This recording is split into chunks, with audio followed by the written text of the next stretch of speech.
രാവിലെ ബ്രേക്ക്ഫാസ്റ്റിന് ദോശയാണ് ഉണ്ടാക്കുന്നത്. ദോശയുടെ കൂടെ ചമ്മന്തിയാണ്. ഞാൻ ചമ്മന്തിയൊക്കെ ഒന്ന് അരച്ചെടുത്തിട്ടുണ്ട്. ഇനി അതിന് കടുകൂടെ വറുത്തി അരത്താൽ മതി. അപ്പോൾ ചമ്മന്തിക്ക് ഇപ്പം ഞാൻ കടുകും വറുത്ത് ചായ അവിടെ തിളച്ച് വരുന്നുണ്ട്. അതിനുശേഷം ചായയൊക്കെയാണ് ഞങ്ങൾ ചായ കുടിക്കാനൊക്കെ എടുത്തു. അതിനുശേഷം എല്ലാവർക്കും ബ്രേക്ക്ഫാസ്റ്റ് കൊടുത്തതിന് ശേഷം പിന്നെ ഞാനും കഴിക്കാനായിട്ട് എടുത്തിട്ടുണ്ട്.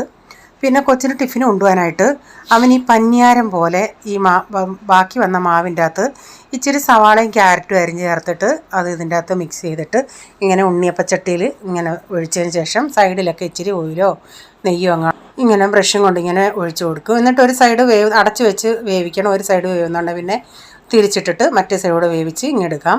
അതിനുശേഷം അരിയൊക്കെ കഴുകി അടപ്പത്തിടാനുണ്ടായിരുന്നു. അരിയൊക്കെ കഴുകിയിട്ടു. പിന്നെ പാത്രങ്ങളൊക്കെ ഒന്ന് കഴുകിയെടുത്തിട്ടുണ്ട്. പിന്നെ കുറച്ച് ലിവർ ഇരിപ്പുണ്ടായിരുന്നു. ഇവിടെ ആരും അങ്ങനെ കഴിക്കാറില്ല, അതുകൊണ്ട് കുറച്ചേ വാങ്ങിച്ചുള്ളൂ. അത് ഇച്ചിരി മഞ്ഞപ്പൊടിയും ഉപ്പും ഇട്ട് ഒന്ന് കുക്കറി വിസിലടിക്കാനായിട്ട് വെച്ചിട്ടുണ്ട്. വേറൊരു കടായി വെച്ചതിലേക്ക് വെളിച്ചെണ്ണ ഒഴിച്ച് ഇച്ചിരി കടുക് ഇട്ടതിന് ശേഷം ഒരു തണ്ട് കറിവേപ്പില ഇട്ട് പൊട്ടിച്ച് പിന്നെ ഞാനൊരു സവാള ചെറുതായിട്ട് അരിഞ്ഞിട്ട് വഴറ്റിയതിന് ശേഷം ഇച്ചിരി വെളുത്തുള്ളി അതിൻ്റെ അകത്തുണ്ട് ഇട്ട് വഴറ്റിയതിന് ശേഷം പിന്നെ ഇച്ചിരി മഞ്ഞൾപ്പൊടിയും ഇച്ചിരി 1 ടീസ്പൂൺ മല്ലിപ്പൊടി, മുളക് പൊടി, ഗരം മസാല, കുരുമുളക് പൊടി ഇതെല്ലാം കൂടി ഇട്ട് അതിൻ്റെ പച്ചമണം പോയതിന് ശേഷം കുക്കറിൽ 2 വിസിലടിച്ച് ലിവർ കൂടി ഇട്ട് ഇടയ്ക്കിടയ്ക്ക് ഇങ്ങനെ ഇളക്കി കൊടുക്കും. പിന്നെ അങ്ങനെ ചെറിയ തീയിൽ കിടന്നത് മൊരിച്ചെടുക്കും. പിന്നെ അതേ കുക്കറിൽ ഞാൻ ചെറുപയർ കൂടെ ഒന്ന് വേവിക്കാൻ വെച്ചിട്ടുണ്ട്. അപ്പോൾ ചോറ് വേവിച്ചത് വെള്ളം വാലാനായിട്ട് ഞാനിങ്ങനെ ഒരു കിഴുത്തപ്പാത്രത്തിൽ ഇട്ട് വെച്ചിട്ടുണ്ട്. അപ്പോൾ ചോറും റെഡിയായി. പിന്നെ ഒരു രസം വെക്കുന്നുണ്ട്.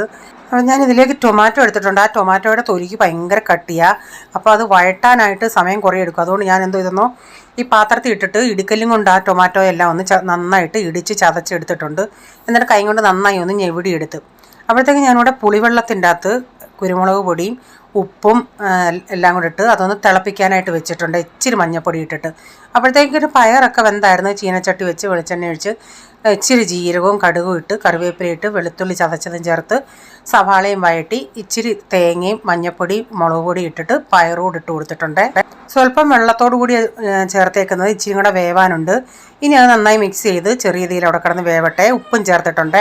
അപ്പോൾ രസത്തിന് കടുക് വറുക്കാനായിട്ട് ഞാൻ പാൻ വെച്ച് ഇച്ചിരി ജീരകവും കടുകും കറിവേപ്പില ഇട്ടൊന്ന് പൊട്ടിച്ചിട്ടുണ്ട്. പിന്നെ ഇതിലേക്ക് വെളുത്തുള്ളി ഒരു 10-12 അല്ലി വെളുത്തുള്ളി വട്ടത്തിലരിഞ്ഞതും സവാള അരിഞ്ഞതും ആ ചതച്ച ടൊമാറ്റോയോട് ഇട്ട് കൊടുത്തിട്ട് നന്നായി മിക്സ് ചെയ്ത് കുറച്ച് നേരം അതൊന്ന് അടച്ചു കൊടുക്കുന്നുണ്ട്. ടൊമാറ്റോ ഒക്കെ ഒന്ന് സോഫ്റ്റ് ആവാം. ഇതിലേക്ക് ഞാൻ ഇന്നാളി ഇഞ്ചി പേസ്റ്റ് ഐസ് ട്രേക്കകത്ത് വെച്ച് ഇങ്ങനെ ഫ്രീസറിൽ വെച്ചിട്ടുണ്ടായിരുന്നു. അതിൽ നിന്ന് 2 കഷ്ണം എടുത്ത് ഇപ്പോൾ ഇതിലിട്ടിട്ടുണ്ട്. ഇതിലേക്ക് പിന്നെ ഞാൻ മഞ്ഞൾപ്പൊടി 1 ടീസ്പൂൺ മുളക് പൊടി ഇട്ട് കുറച്ച് കായപ്പൊടിയും ചേർത്തിട്ടുണ്ട്. അതൊന്ന് മൂത്ത് വന്നുകൊണ്ട് ഞാൻ രസത്തിലേക്ക് ഒഴിച്ച് കൊടുത്തിട്ടുണ്ട്. ഇപ്പം നമ്മുടെ ഉച്ചയൂണ് റെഡിയായി. അപ്പോൾ ആർക്കെങ്കിലും ഈ വീഡിയോ ഫുള്ളായിട്ടുള്ള വീഡിയോ കാണാൻ താല്പര്യമുണ്ടെങ്കിൽ ഞാൻ ബിജീസ് കിച്ചൻ ചാനൽ വ്ലോഗിൽ ഇട്ടിട്ടുണ്ട്. അപ്പോൾ ഈ വീഡിയോയിലെ വിശേഷങ്ങൾ ഇതൊക്കെയായിരുന്നേ.